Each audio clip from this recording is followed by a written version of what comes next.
nossa conversa das terças-feiras com o Fausto Augusto Júnior, que já está posicionado aqui, que é o diretor técnico do Diese. Vamos abordar hoje a visita à China da comitiva liderada pelo presidente Lula e também falar sobre arcabouço fiscal. Boa noite, Fausto. Tudo bom com você? Boa noite, Ana. Boa noite a todos aí que nos ouvem, nos assistem. Muito bem. Fausto, o que a gente pode esperar então desse encontro, né, que vai acontecer em breve entre o presidente Lula e o presidente da China, depois do Brasil praticamente ter ficado abandonado, né, o governo anterior em relação à China, esse abandono?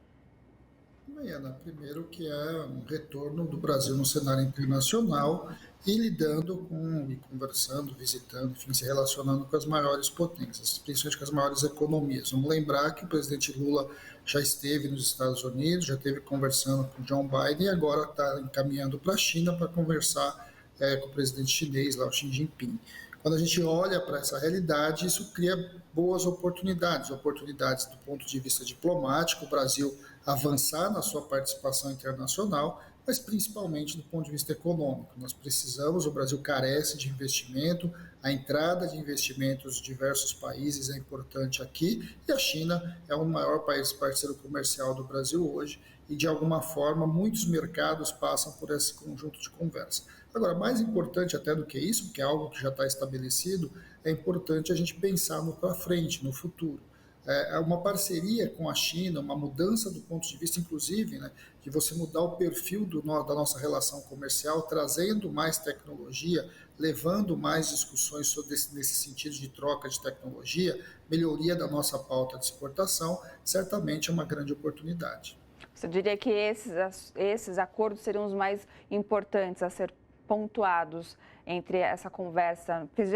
Gera-se que talvez, estima-se que sejam entre 20 acordos, né? Que talvez sejam ali conversados, abordados, para que talvez haja uma assinatura, talvez, ali.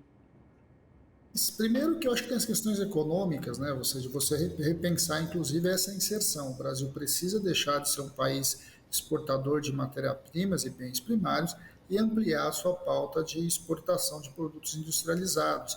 Ao mesmo tempo, é preciso construir parcerias para desenvolvimento tecnológico, para ampliar nas áreas de ponta, como inteligência artificial, satélites, enfim, uma série de questões que estão colocadas aí como oportunidades de futuro, a questão do meio ambiente, a questão das energias renováveis, tudo isso faz parte dessas discussões que estão colocadas.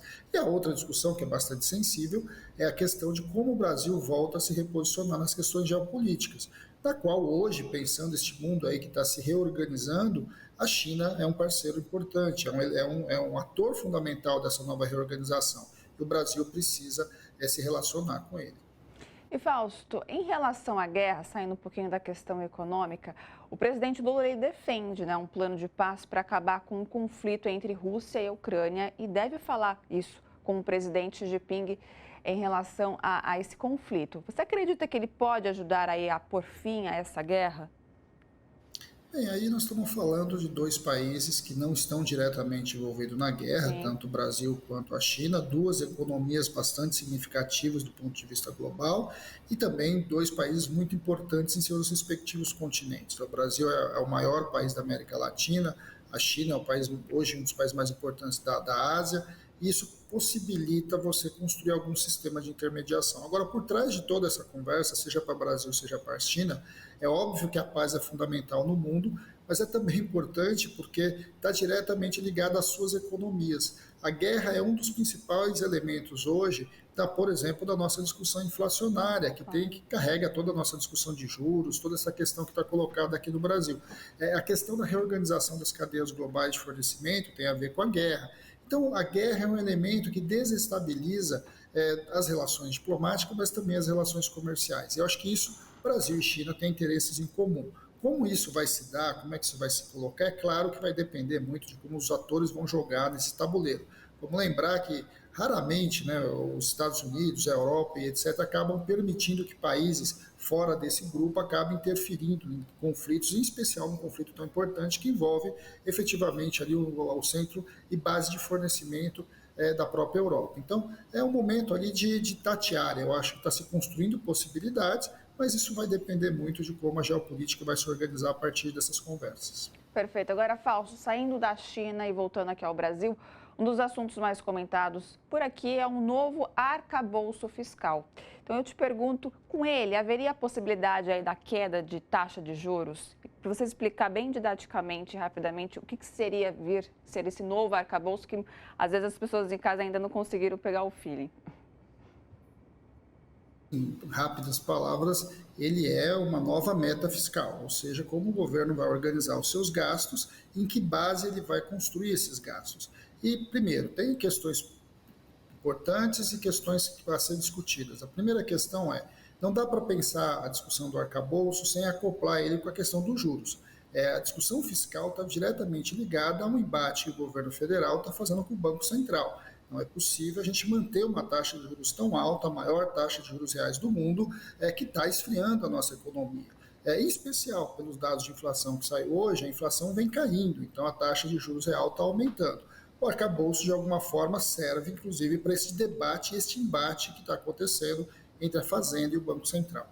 Por outro lado, o arcabouço ele é muito melhor do que o limite do teto de gasto, porque ele avança a possibilidade dos gastos públicos vinculados ao crescimento das receitas do governo. Qual é o problema? O problema são os tempos e os prazos, são os prazos e os valores definidos para você zerar o déficit público. E aí nós temos que fazer um debate grande do ponto de vista social, porque o debate do arcabouço fiscal passa muito menos pelas suas ferramentas, que estão lá por trás construídas, que ele é muito engenhoso, inclusive, mas muito mais pelos prazos, né?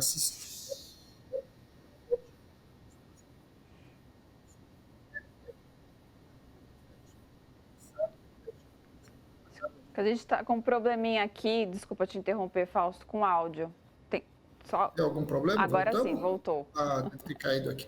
Não, a questão do que eu estava dizendo é que é importante, Ana, a gente entender que conforme você vai mexer na questão do déficit público, nós temos que mexer inevitavelmente no gasto. E como é que você vai construir o debate de ampliação de receita, ou seja, a ampliação de receitas do Estado vis-à-vis diminuição de gasto, num cenário de depressão econômica, num cenário de crescimento baixo. Então, a equação do arcabouço fiscal passa necessariamente pelo nosso debate, que de alguma forma precisa impactar a questão dos juros. E aí tem detalhes que nós precisamos olhar com bastante atenção. Por exemplo, como é que ficam os gastos da saúde, como é que ficam os gastos da educação, que são gastos que, uma vez acaba eliminado o teto, eles passam ali voltar a ser vinculados ao crescimento orçamentário. Tem discussões importantes, mas acho que essa discussão do arcabouço ela só está começando. Sim. A gente está tateando ainda, essa proposta vai para dentro do Congresso Nacional, é um bom primeiro passo, mas ainda carece de ajustes e melhor, inclusive, discussão com a sociedade. Perfeito, Fausto, obrigado pelas suas informações, explicações e sua participação aqui com a gente. E até a próxima terça-feira. Até a próxima, Ana. Boa noite a todos. Boa noite e boa semana para você.